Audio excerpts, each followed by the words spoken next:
33 é onde iremos basear a nossa mensagem sobre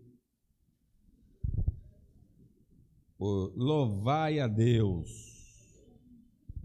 Salmo 33.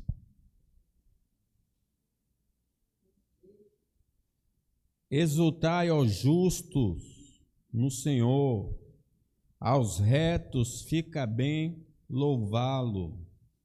Celebrai o Senhor com harpa, louvai-o com cânticos no saltério de 10 cordas. Entoai-lhe o novo cântico.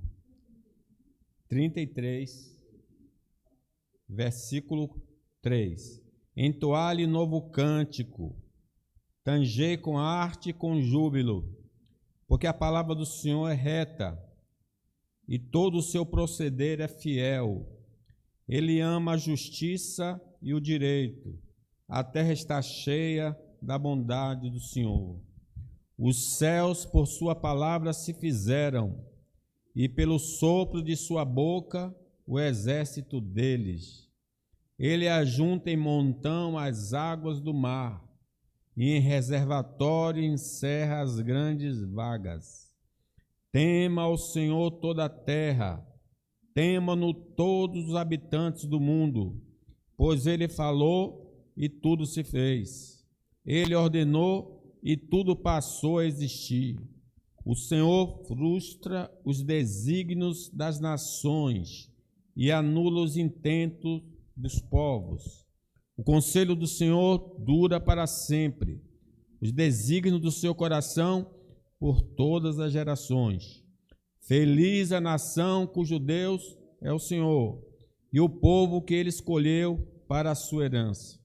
O Senhor olha dos céus, vê todos os filhos dos homens. Do lugar de sua morada observa todos os moradores da terra. Ele que forma o coração de todos eles, que contempla todas as suas obras.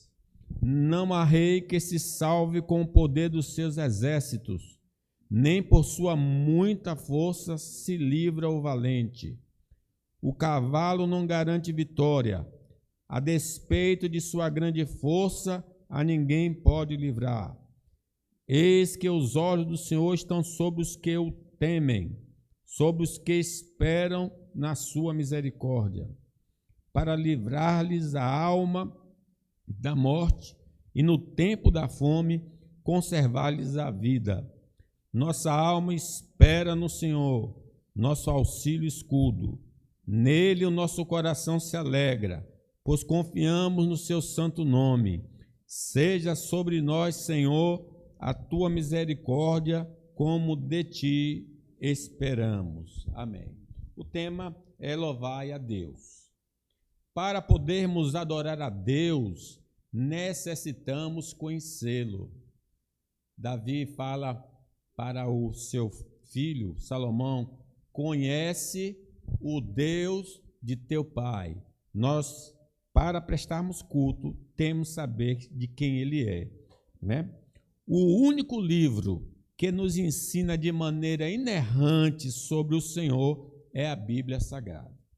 Se nós queremos conhecer Deus, para adorar a Deus, precisamos conhecer as Escrituras, precisamos examinar as Escrituras. As Escrituras nos revelam quem Deus é.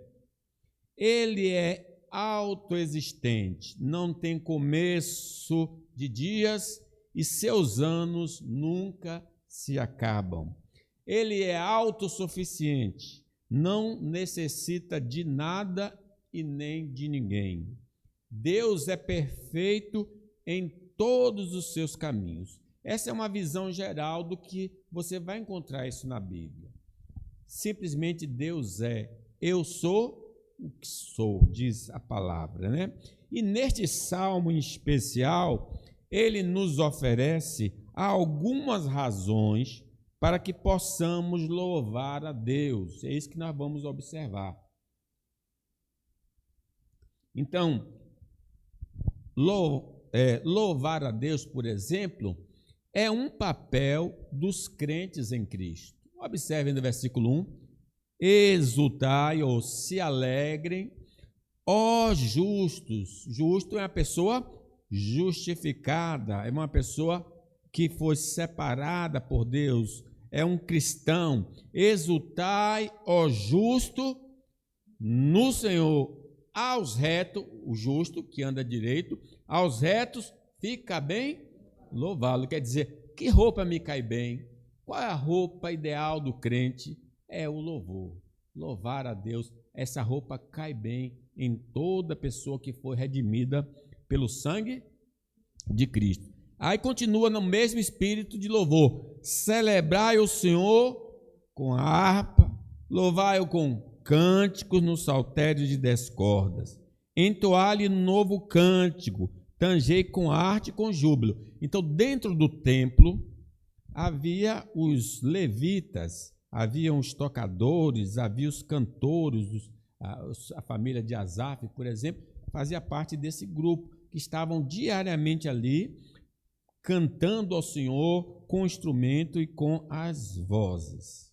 Deus, irmãos, tem sido generoso para conosco no campo espiritual e terreno. Ele tem nos abençoado com todas as sortes de bênçãos espirituais nas regiões celestiais em Cristo. Seria um dos motivos de nós erguermos a nossa voz em casa ou na igreja para adorar o Senhor. Ele tem suprido nossas necessidades. Não quer dizer que nós temos tudo o que queremos, mas temos tudo o que é necessário. Porque Deus, diz a palavra, o pão nosso de cada dia nos dá hoje. O Senhor nos tem enriquecido com bênçãos eternas. Ele nos perdoou, Ele nos justificou, Ele tem nos santificado, Ele vai nos glorificar, vai nos dar um corpo semelhante ao de Cristo, vai nos dar um habitat onde não sofreremos. O Senhor, tanto do campo material quanto do campo espiritual, tem sido generoso para conosco. Em especial, Ele nos declarou inocentes por causa da obra de Cristo em nosso favor. Romanos diz assim: justificados pela fé, temos paz com Deus. Não somos mais criminosos, somos pessoas que em Cristo já cumprimos a pena, estamos absolvidos, nenhuma condenação há para aqueles que estão em Cristo Jesus. Ele tem nos santificado pelo Espírito Santo e sua palavra, além de nos tirar da morte eterna. Ele está destruindo os hábitos, os costumes, os pensamentos que não condizem com a sua palavra. Ele está arrancando. Por isso que nós estamos nesse processo de santificação, e ele é necessário, porque sem a santificação ninguém verá o Senhor. Por isso devemos celebrá-lo com júbilo, com alegria, porque ele tem abençoado com coisas dessa vida e com coisas espirituais. Não podemos nos esquecer dos seus benefícios para não chegarmos diante dele com um espírito de murmuração, de desamparo e de desânimo. Não podemos chegar em qualquer reunião particular ou pública desanimados, porque o Senhor é bom. O salmista diz: que darei ao Senhor por todos os seus benefícios para comigo? Tomarei o cálice da salvação, invocarei o nome do Senhor. Pedro tenta resumir essa realidade louvando a Deus no seu escrito, dizendo: bendito o Deus e Pai de nosso Senhor Jesus Cristo, que segundo a sua muita misericórdia nos regenerou, nos fez nascer de novo, nos regenerou para uma viva esperança, mediante a ressurreição de Jesus Cristo dentre os mortos, para uma herança, é o que ele nos dá, uma herança incorruptível, sem mácula, imarcessível, reservada nos céus para vós outros. É assim que Pedro escreve a irmãos que estão atribulados: bendito Deus e Pai de nosso Senhor Jesus Cristo. Porém, se não passamos pela experiência de transformação de vida, não nascemos de novo, Nosso culto não pode ser agradável ao Senhor, porque estamos sujos por causa de nossos pecados. As pessoas, os sacerdotes, precisavam tomar um banho, usar roupas limpas. E aqui, figuradamente, nós estamos falando da sujeira espiritual, do pecado que está pegado em nós. Essa mancha não nos permite estar na presença de Deus. É preciso ser lavado no sangue precioso de Jesus. Porque é dito, o sangue de Jesus, seu Filho, nos purifica de todo pecado. Deus é santo, isto é, separado. Se não formos separados por Deus, através da fé em Cristo, não estamos qualificados para estarmos em sua presença. Deus, por exemplo, no Velho Testamento, separou uma tribo, a tribo de Levi, para lhe prestar culto. Assim é o ensino do Velho Testamento. Para que possamos prestar culto a Deus, precisamos ser separados por Deus em Cristo Jesus. E separados em Cristo, agora, porque nós estamos ligados a Jesus, nós não somos do mundo, Deus nos tirou do mundo, mas apesar de vivermos no mundo, e separados em Cristo, necessitamos estar andando em novidade de vida, para que a nossa adoração seja aceita.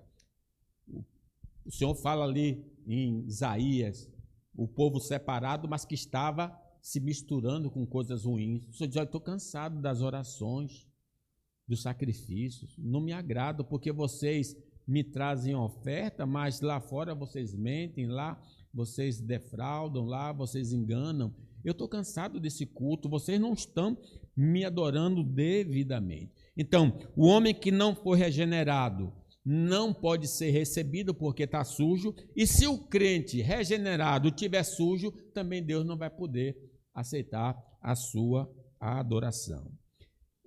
Para mostrar, biblicamente falando, há um registro em Gênesis que fala de dois personagens, fala de Caim e fala de Abel, ambos tentando adorar a Deus. Aconteceu que no fim de uns tempos, trouxe Caim do fruto da terra uma oferta ao Senhor. Então ele vai trazer um presente para Deus. Abel, por sua vez, trouxe das primícias do seu rebanho e da gordura deste. Aí diz, qual foi a reação de Deus ao culto de ambos?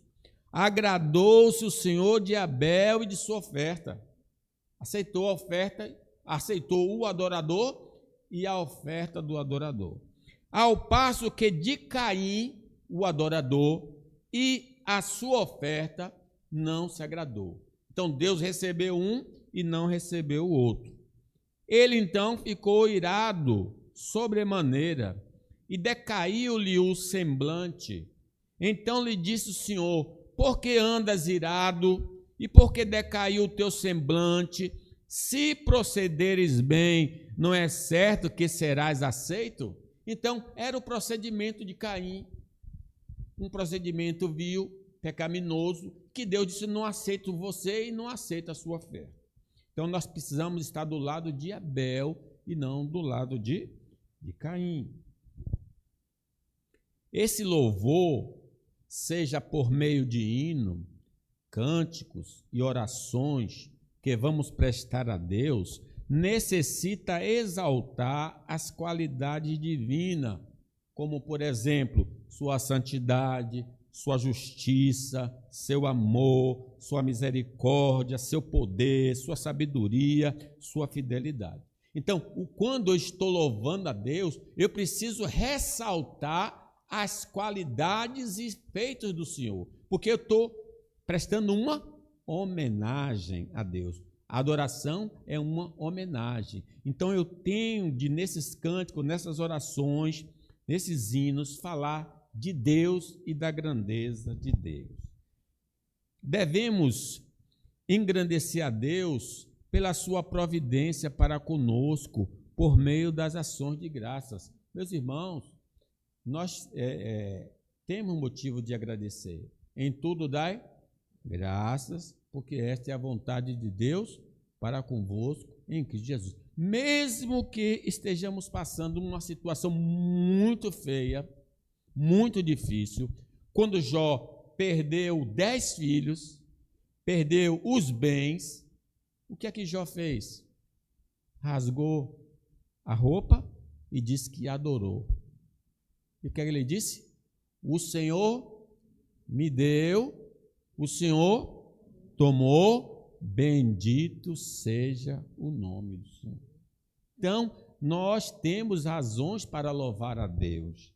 Ele não apenas realizou grandes feitos no passado, na vida de Davi, de Moisés, de Abraão, de Isaque, mas continua a sustentar e cuidar de nós em cada detalhe de nossas vidas. Oh, meus irmãos, se não fosse o Senhor que estivesse ao nosso lado, Israel que o diga, se o Senhor não estivesse ao nosso lado, os inimigos já teriam nos consumido, mas o Senhor tem estado a nosso favor, né? Não nos tem abandonado.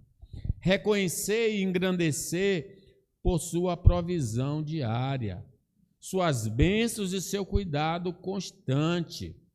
O pastor Cândido é o que, nos versículos que ele mais cita, em tudo dai graças, porque esta é a vontade de Deus para convosco em Cristo Jesus. O culto deve ser uma homenagem para Deus e não para o homem. Eu gosto assim. Não tem nada de você gostar aqui. Aqui a preferência do que é adorado é Deus. Nós temos que perguntar a sua palavra, o que Deus gosta no culto. Mas nosso coração, o culto deve ser uma homenagem para Deus e não para o homem. Mas nosso coração precisa estar presente em cada parte desse serviço ao Senhor para que seja aceito. Então não pode ser só de boca o culto. Porque ele diz, esse povo honra-me com os lábios, mas o coração está longe de mim. Não, eu tenho de estar de corpo presente aqui, eu devo estar totalmente presente, prestando esse culto a Deus, porque lembre, Senhor, tu me sondas, me conhece, sabe o meu deitar, o meu levantar, antes que a palavra saia da nossa boca, o Senhor conhece todas, né? Um culto mecânico, desprovido de entrega interior, não alcança o propósito de honrar a Deus. Então, meus irmãos, o amor a Deus é: amarás ao Senhor teu Deus de todo o teu coração. Começa no interior. Não é um culto mecânico. Esse culto mecânico não agrada ao Senhor. A verdadeira adoração flui de um coração transformado e grato, que se volta para Deus com amor e devoção. Veja que o Senhor disse ao leproso: não diga nada a ninguém, vá ao sacerdote e oferece o que ele ordenar. Mas antes de ele chegar ao sacerdote, ele falou para todo mundo na cidade que Jesus tinha curado ele. Ele falou porque ele estava transbordante de quê? De alegria. Alegrei-me quando me disseram, vamos à casa do Senhor. Uma vez que Deus nunca deixa de ser generoso para conosco, deveríamos estar dispostos sempre a louvar ao Senhor. Claro que eu sei que às vezes empecilhos como a chuva pode bloquear a nossa estrada. Paulo diz que foi impedido de fazer alguma coisa porque o diabo impôs no caminho. Mas, no geral, irmãos, nós temos razões para louvar a Deus e não vamos colocar empecilhos para adorar o Senhor. Mesmo atravessando um momento de provação e tentação, não podemos esquecer que o Senhor está no controle de nossa história. Diz a palavra que não cairá um fio do nosso cabelo sem autorização do Senhor. Por isso que nós estamos aqui, porque Ele está no controle. É verdade que a gente não entende tudo. Ele mesmo diz, os meus caminhos não são os seus caminhos, nem o meu pensamento, os vossos pensamentos. Sabemos que as dificuldades vão contribuir de alguma maneira para o nosso bem. Hoje não entendemos nada porque isso está acontecendo, mas amanhã nós vamos dizer, puxa, agora entendi por que essa dificuldade. Porque diz a palavra de Deus, todas as coisas cooperam para o bem daqueles que amam a Deus, daqueles que são chamados pelo seu decreto. As provações e tentações podem ser dolorosas e difíceis de entender, mas a fé nos assegura que o Senhor está no controle soberano de nossa história. Ele mesmo disse a Pilatos, nenhum poder teria se do alto não lhe fosse dado. Deus permitiu, Deus também pode remover. Não significa que as provações sejam boas em si mesmas, mas que Deus, em sua infinita sabedoria e poder, pode usá-las para nos moldar, fortalecer nosso caráter, aprofundar nossa dependência dele e nos conformar à imagem de Cristo. O salmista chega a dizer, olha, foi bom ter sido afligido para que eu conhecesse os teus mandamentos. Então, tudo na nossa vida não é acaso, é uma providência divina.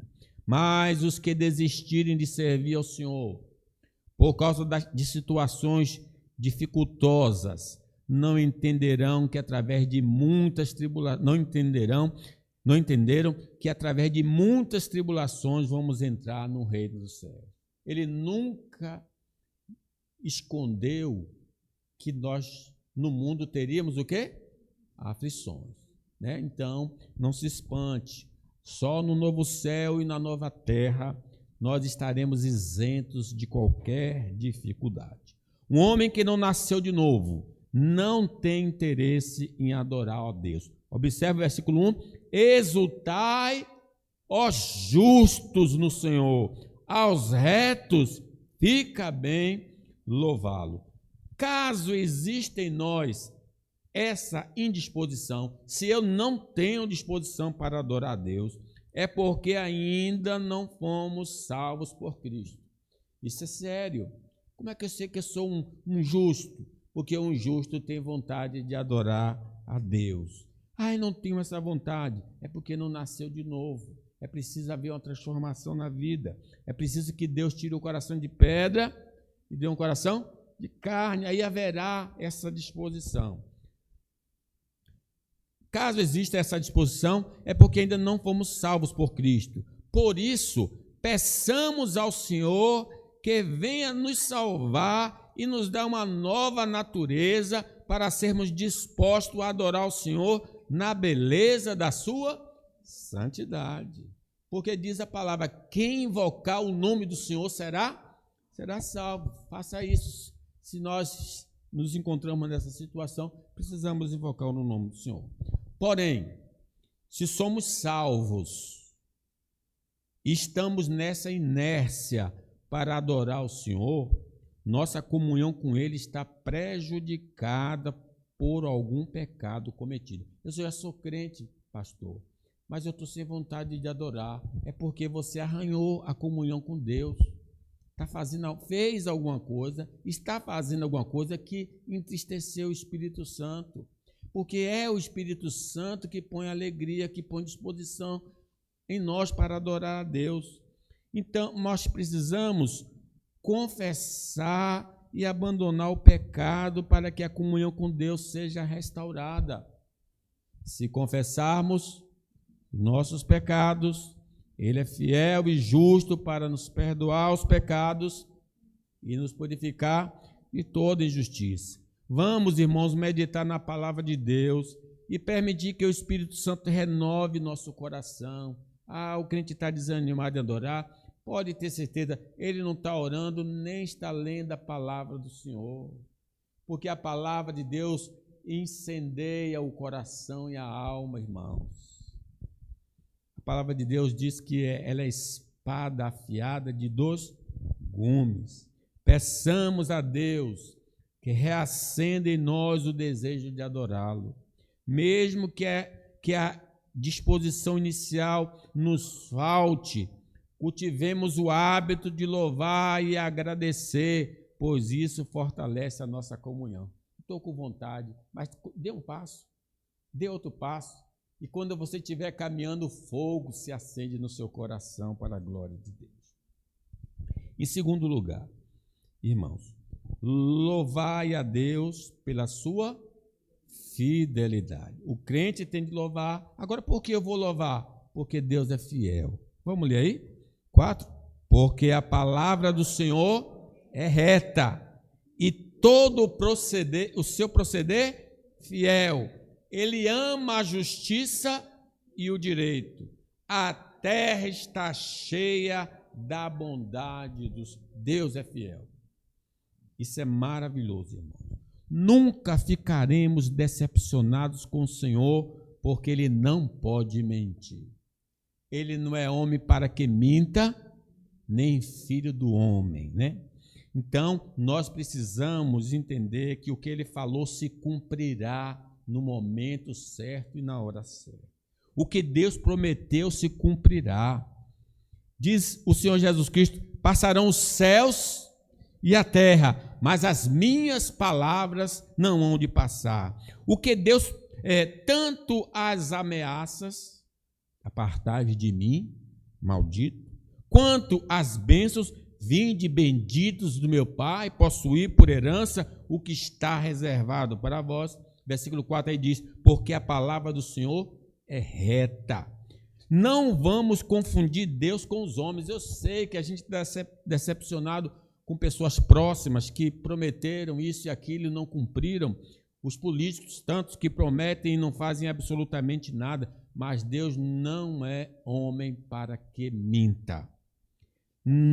O ser humano, mesmo dando sua palavra e assinando um contrato, está sujeito a falhar devido ao seu caráter, à sua natureza.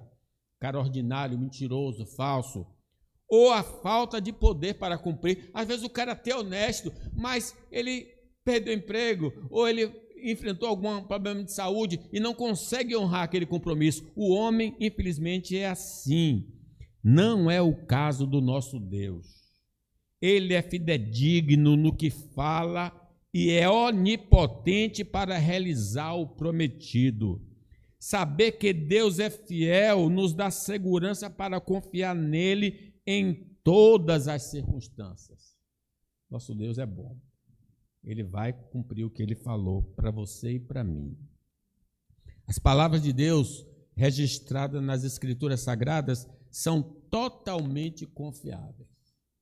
Elas não são meras opiniões humanas, mas a revelação da verdade divina inspirada pelo Espírito Santo. Homens santos falaram da parte de Deus, inspirado pelo Espírito Santo.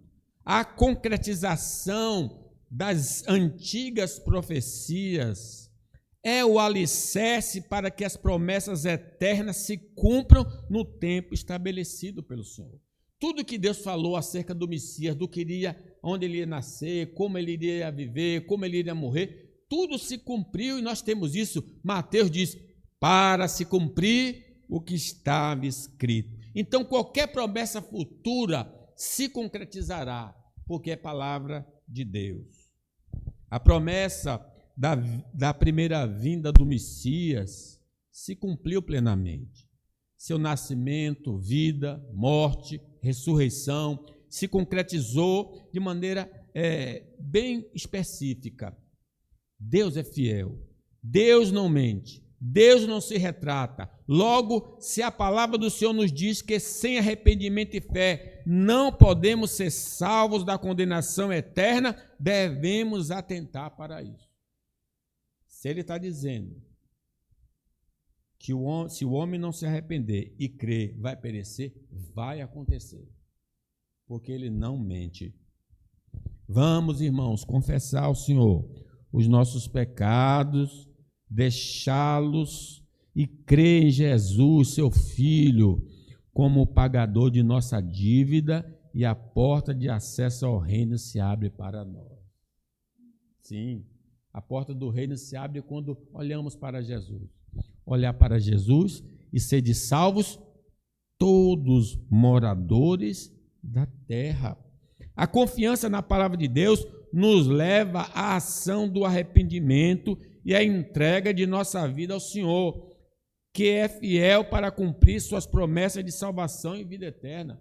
Vinde a mim, todos que estáis cansados e sobrecarregados, e eu vos aliviarei. Abraão diz a palavra, em outro contexto, que o Senhor diz, sai da tua parentela e vai para a terra que te mostrarei. E Abraão saiu sem saber para onde ir.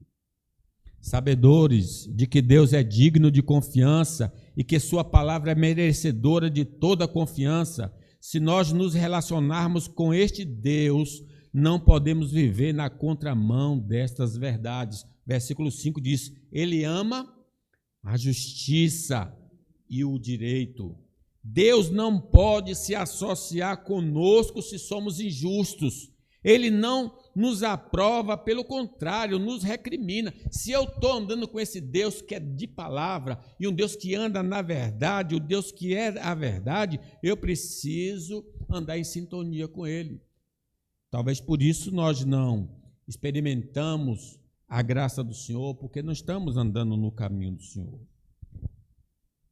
Se beneficiarmos o malfeitor, por exemplo, e condenar o inocente, Deus está muito distante de nós.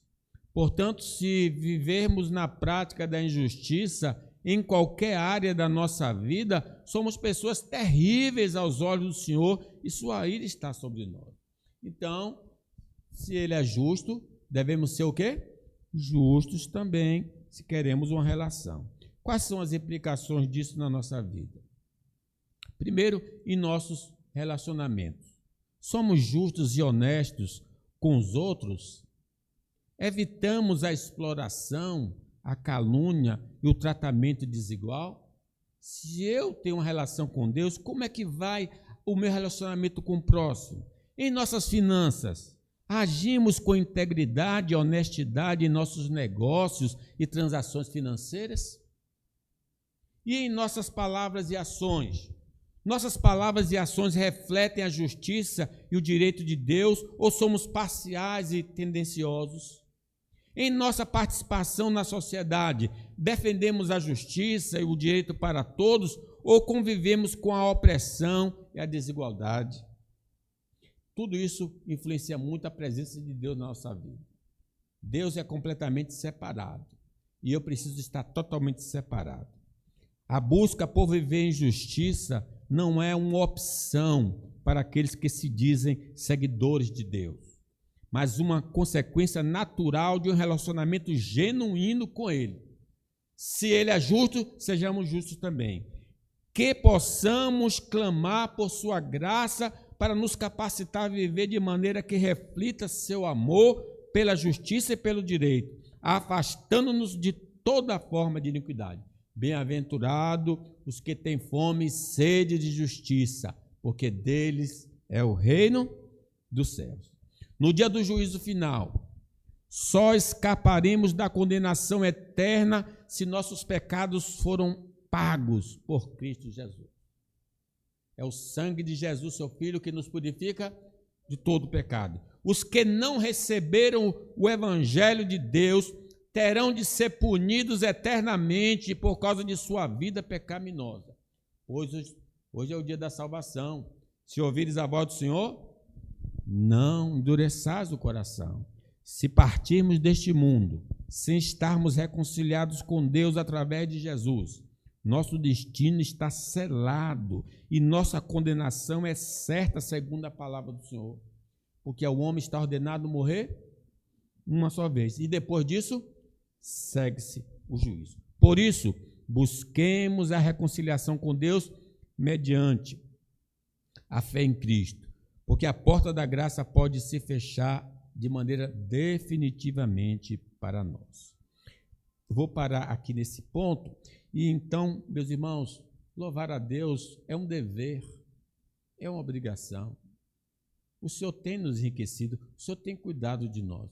Um crente que está apático precisa rever sua vida, precisa fazer confissões de pecado, precisa abandonar o erro, porque não está percebendo a grandiosidade do Deus vivo e verdadeiro. Que Ele continue nos abençoando e falando conosco.